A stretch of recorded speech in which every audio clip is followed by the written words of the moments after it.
fell into working with insurance agents a few years ago as an appointment setter.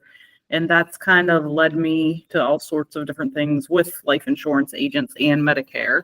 One of the biggest things that all of them want is better leads for a lower cost. So I started a company at the beginning of this year called Insurance Agent Solutions. I have a team of appointment setters that call and set for final expense life insurance, Medicare. I also have Facebook Messenger leads that I do for telesales people calling and always looking for better lead sources. I've watched several of your YouTube things, but I just want to kind of get clarity around it. If I'm going to set an appointment, if I'm calling to set the appointment for people, they have a form that was filled out online or they have the card that they mailed in. With these leads, can we tell how we got their information? This was what we got started with, right? I was skip tracing data for businesses, homeowners. And after dealing with that, built this and then had to have solar lead providers who upload everything. These definitely were form submissions. And that's another reason why I did this as a white label, because a lot of people have a particular niche. Our main provider has intent leads. So we found the IP address, we found what you were Googling, then we were able to skip trace the IP address to who lives in the home, and then we skip trace it all the way to the cell phone of the person. They didn't submit a form. They were Googling actively, can actually create their own database and sell it to all the other white labels. So even if it's not here, you might know a source that wants to upload it. The other thing, I mean, what we did with one of our other clients is they use the SHA-256 that comes with the intent data, upload that as a custom audience, and then target them into a funnel that they opt in on. That's worked really well for them. They do reverse mortgages in New York, and that's worked really well for them. Yeah. So what I was kind of thinking, either one, through Facebook, or two, just creating the funnel, like where we put all of these people in, then we actually are selling the ones that respond to something. I do a lot of the sales and managing of the appointment setters, kind of start branching. I mean, I would think, like, if I had setters sitting and just calling through 500 leads a day, I just don't even know how they would start the call. Is it just, we've got these leads that have opted into something, but if they're just coming because they Googled, I'm thinking we're going to have to add a step. There's some social engineering to it, and to whatever degree. The thing is, you don't want to obviously say they Google something. Even you think you submitted a form works, because even the people who are calling without the form submission are still saying that. I would more so go along the lines of like, oh, you expressed interest in this because they did 100% Google it. But the real opportunity, like you were saying, like it's doing the appointments. That's what we're referring everybody to, because anyone that has good questions since compliance, go to this appointment vendor. So this marketplace here in a very short future is going to have the ability to list appointments for sale.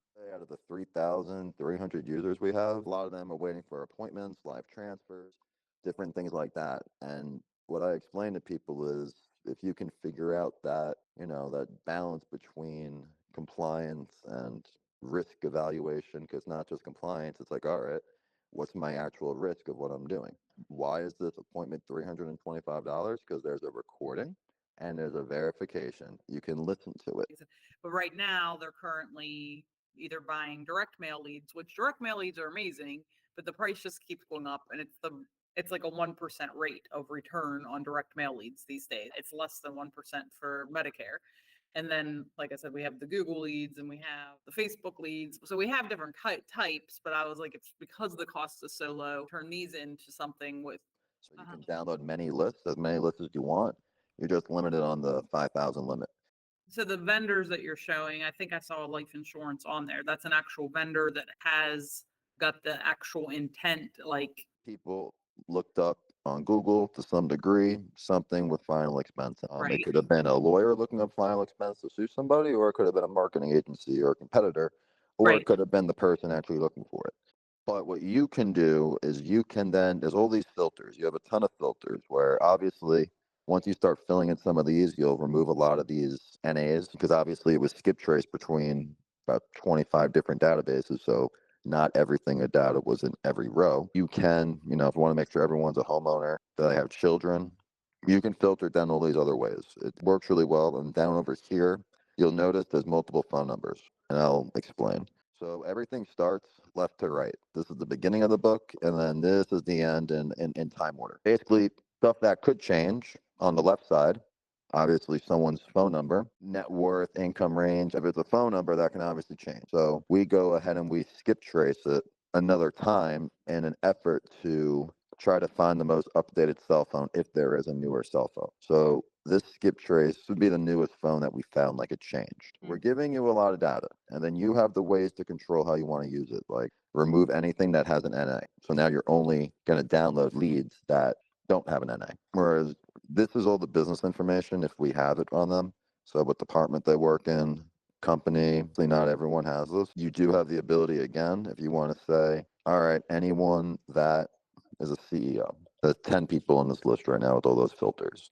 And this list was really thin. It was only 10,000. Last 9 days, if we were to remove everything but the skip trace phone numbers, there's about 45,000. If we don't remove the skip trace phone number, there's about 450,000. Some people just want the emails. And then as Hakeem was saying, this Shea 256 works very well, especially if you're doing full circle like you're doing, from the lead to the calling to the appointment. This is basically what you can plug into the social media, Google, Facebook, and you'll show ads directly to that person, or you can make a lookalike off of them. Because everyone has a different way of doing it. Basically, we give you every way possible. You have the further ability when you actually get the leads you want to remove what you don't want in the export. And then you can send this data to email, to Facebook, to Go High Level, and really make it easy for yourself and your users. Yeah. Okay. And so then my other question is, like, I have agents that are doing telesales. I have agents that are doing final expense face to face, like several different things. Like, so I could run a list for the one that does face to face. He only has a certain county. I could run one list for his stuff. And then the one that has 12 states, I could run a list for all 12 states. So you're not making money off these agents, are you? Do they pay you? Like, where do you make your money in between? If I sell them leads, I make money. If I set them up with an appointment setter. You can basically build data products. And what does that mean? You can pre-build a list for them. So if you want to make sure that they don't get upset because they might be calling people who've already died, well, just lower the age to 70, raise the age to 28. Now, you basically are putting your client in a bubble room and they can't get out of it. And then you now sub-filter the list you made for them. You just set a list of zip codes, and let's use this as an example. So if you had a client that comes to you and says, these are the only 4 postal codes they want, there's 12,850. Save this for them, and you can name it Anna's list. Right. And that's Santa Cruz, California. So you could literally be like Santa Cruz, California, blah, blah, blah list. So now we can go pre-built list, and your user would see it. And now you can further, last I should say, you can control what it is they can then filter from that list. So you're partitioning a list for them, and then you can control what they can then filter out of what you've already filtered for them. So for instance, I remove obviously ethnic, nationality, tax assessment, property size, price. A user types it in with a comma, for instance, is not going to look for it. So then they start messaging you, why doesn't it work, blah, blah, blah. And the whole reason we did this in the first place was to remove those questions. We limit it to home size, median income, bed, bath. I don't even let them change the city state because I was doing it by zip code for them specifically to give them the ability to, make it an email list now. So I'm saying, so I don't have to do that. You can just give them instructions. Okay, well, this is your list. You want it to be an email list. You click this, you go next. But you get the idea. You're making it feel like you did it for them. And it seems like you took a lot of time. Oh, you want to turn it into an apartment list? Boom. You know the audiences, right? You set appointments, so you understand that there's a niche area that works best sometimes. So maybe the niche area is 40 to 55. If you had this option not selected, but if they wanted to, they can then sub-filter it. And you notice how I put up 1,900, but you see if I put postal code here? I should have probably removed that because now if someone goes off and says 1111111, you have the ability to ask us for any database and we would put it online for you when we have access to everything. And then you further have the ability to name it, put a price on it, put a description, and then you get unlimited. So if you subscribe to a specific database, you get unlimited. The list limit is 5,000. Well, but you can control to how many leads they get a day or how many they get a month. So basically, you can get as complicated as you want with them to make it seem like they're getting the best deal possible. And the core databases, B2C, B2B, leads insurance, and solar and homeowners, you can obviously control if these are turned on per plan. And then any of the databases that you have us turn online for you, you can attach.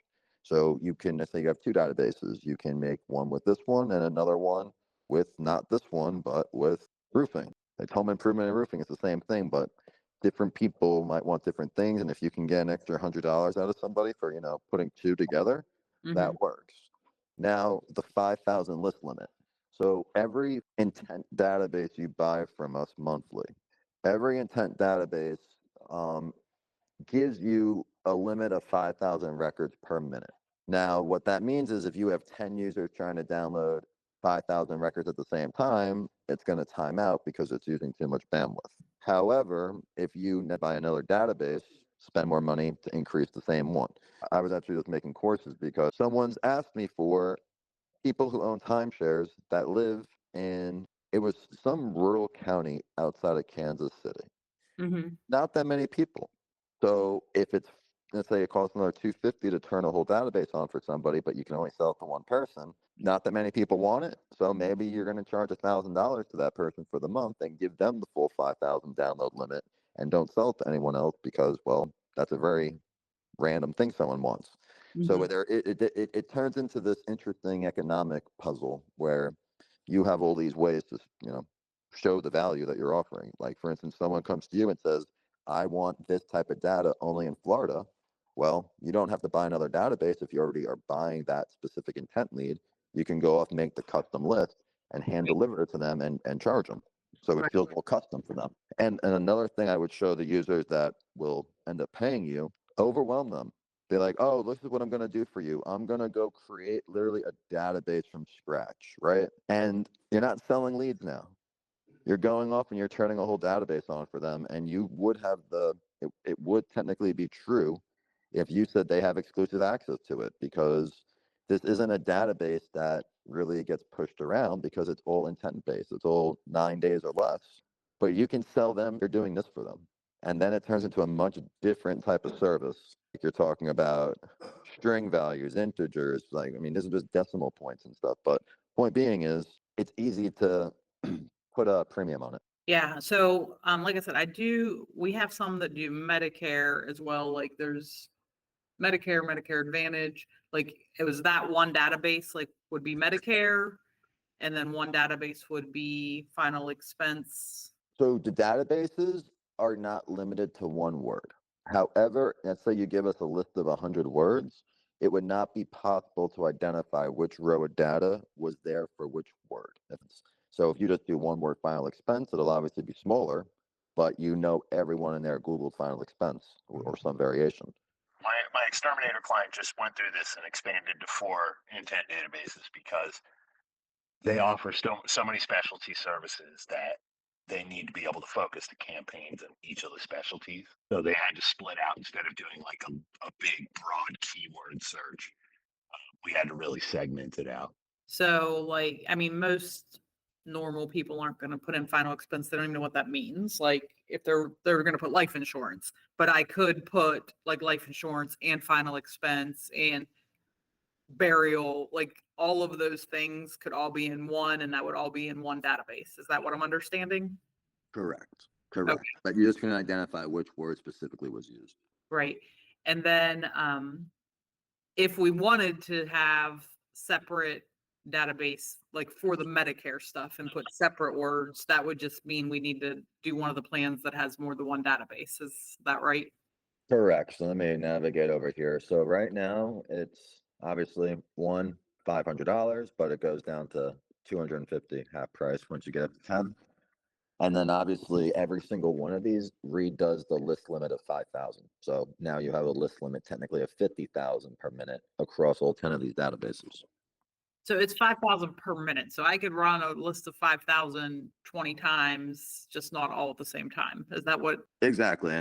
But quite honestly, the most frequent time people log in, 3 p.m. and 6 p.m. And then there's always like a surge, and it's where it gets slowed down and bogged down because there's so many people. So you do, though, have the ability to sell the list limit. So you could sell them credits and the list limit. Okay, for $299, I'll sell you 20,000 leads a day, but your list limit's capped at 500 or whatever you want to call it. You do have We want you to be responsible with it because you can figure out how to make more money from it. But I could just go ahead and do the list myself, upload it to their GHL. So they're not actually coming in here and doing it. We just, because most agents, like they would be a once a week type of thing. Like most of the time they buy their leads and stuff once a week. It's what they work for the week.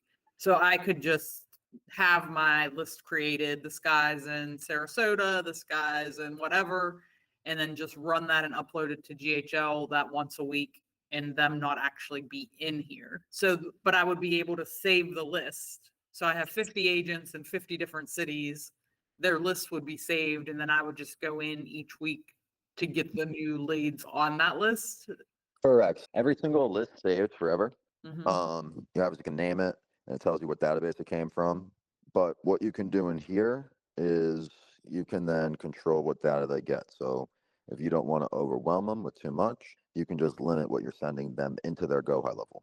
Okay, that makes You're sense. basically the data distributor. Like you're literally the person building the data and going through the transformation, like using make.com, except it's all in one with this Right. system. And then if we wanted to take it a step further, we could then have our callers go through, pay them $5-6 an hour, and they could just go through, call these people, and then actually sell higher intent leads with that. So like this would be like the less expensive option for somebody who doesn't have the money to afford an actual appointment. You're amazing. Yes, That- yes, yes. So, okay. So now let's tie this right back in one last circle. People come to us all the time for appointments. Right. That's why we're building an appointment marketplace. So the system is going to be more, it needs users and community to get involved more so, and it's only me and Hakeem right now in terms of pushing everything together. At the end of the day, a lot of people want to buy appointments. A lot of people want to resell appointments.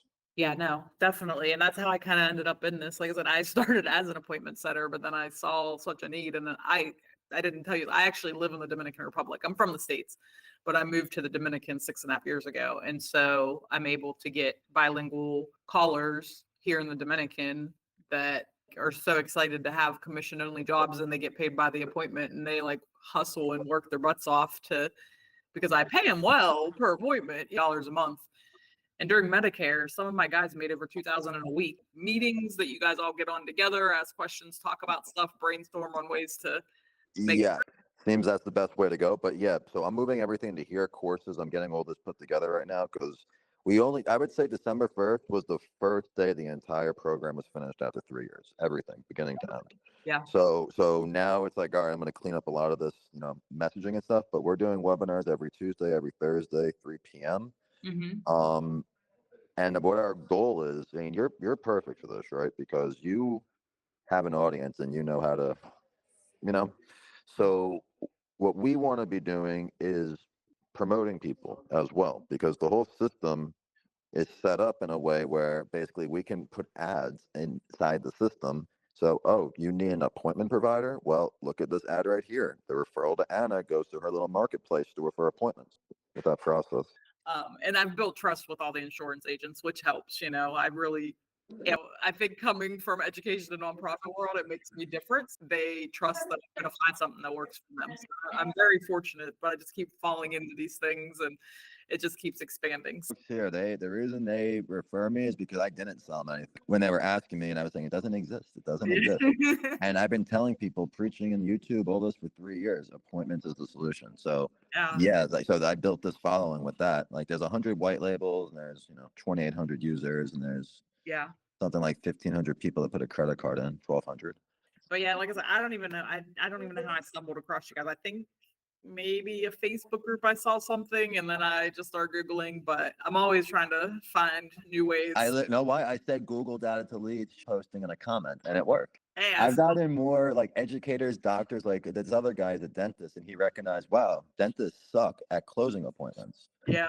Like he wants to build a whole business around people looking for dental work or dental insurance, and they have money too. That's the thing. Like, and that's what insurance. That's kind of how I fell on that, because like the insurance people make really good money. If you can get them some decent leads, they will pay money for them, and the appointment setting. Like I can charge $18 per appointment, and it's kind of crazy. And they don't, if they're good and they have 70% show rate, like they will be your most loyal customer forever. So it's just finding people that have the money to pay for the stuff. You said only $18? For the actual per appointment that we set. Like when we call my callers, they charge $18 per appointment. I mean, they supply their own leads. That's not with the lead, but I want to be able to create this is the lead cost and the appointment cost combined, but that's what I'm working on. So right now they purchase their own leads. They give us the leads. I have the guys call, and then it's $18 per appointment that they actually set for the face-to-face. That is very interesting. That is, so you charge, I can sell the crap out of that, honestly. That's okay. So let's do this. This is the best way to get started, I think. Like, so we charge if you want us to turn everything on for you, but I mean, it sounds like you have an IT guy and it might be cheaper if they turn on the website, like if they've done Go high level web. Yeah, same thing. I was going to ask you, are you recording this call? Again, I am probably not even asking all the questions, but like he'll understand a lot more of this than I do, and he'll see the vision of what we can do with the Go high level stuff a lot quicker than I can. I told him I was going to go ahead and do the meeting because I was excited about this, because I think this is the missing piece I was looking for, and that I would, when he gets done with his conference, we'll go through the stuff. And then I think, like I said, we'll probably just start with the one database. We won't do the Medicare stuff yet. I'll just start with the life insurance, and then after we get that flowing and going well, then we may expand into the Medicare. Because yeah, we have 50% off on, I'll show you which one. It's to the end of the year. So I mean, if you want to start with one, basically this package is 50% off for the year. So it's 5,000, and you get 24 different intent databases throughout the year. And then each of these intent databases can be updated. We said over 15,000 appointments this past Medicare season that just ended. So I have some connections besides me as I'm growing, but it's definitely an area that I think, and like I said, especially the commission based, if you find those people that are hungry, like my guys, they don't care to work 12 hours a day during that 7 weeks of Medicare, because they're making over $2,000 working that kind of time, and they know like it's going to slow down, so that if you can make something commission based for the guys that get deported, like they're super excited. I know that's a very strong approach. It's really not as exciting when you're like, yeah, you're going to make $3 an hour. Like that doesn't get them out of bed. Like it's just lazy. I mean, I've tried to hire some people with, even $800 a month is big here, but it still doesn't give them that drive to really book the appointments and do a good job with it. So to me, if I can make a few bucks off of it and give them a majority of the money, I don't really care. Like it's a win for everybody, the more appointments we get. So I'm not greedy like that. I want everybody to make the money. Yeah, definitely. So again, thanks so much. I dropped my email, my phone number, my name, all in the chat. If you can, I'll get this info over to you probably around like 5 or 6 earliest. No worries. Like I said, I'm not meeting with him till next week because he's flying to Atlanta today. So okay, not a problem. But until then, if you have any questions, just reach out to us, and we'll take care of it right away. Okay, thanks, Brian, and thanks, Hakeem. Thank you, Amanda. Thanks. Awesome talking to you. I love what you're doing. Thank you. Bye. Talk to you guys later. Bye-bye.